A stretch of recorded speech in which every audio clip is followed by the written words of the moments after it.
समृद्धी महामार्गावर वृक्ष लागवडीचे काम करणारे मजूर व वाहनधारकांची मजुरी व इतर देणे घेणे तात्काळ न मिळाल्यास समृद्धी महामार्ग रोखण्याचा इशारा 25 सप्टेंबर रोजी कारंजा तहसीलदार यांना निवेदनातून देण्यात आला होता।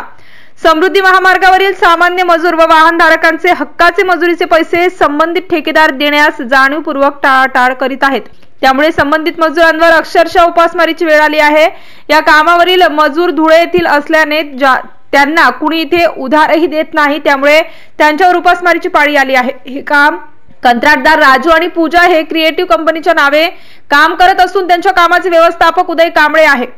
कंपनीच्या नियोजन शून्य कारभाराला कंटाळून शेवटी नाईलाजाने शेतकरी, वाहनधारक व मजूर वर्ग आणि समृद्धी महामार्ग रस्ता रोको करण्यासाठी 26 सप्टेंबर रोजी सकाळी 11 वाजता समृद्धी महामार्ग टोल प्लाझा 8 वर जमा झाले होते। दरम्यान उपमुख्यमंत्री देवेंद्र फडणवीस यांचे सचिव अमोल पाटणकर यांनी मध्यस्थी करून रस्ता रोको आंदोलन तुर्तास मागे घेतले आहे।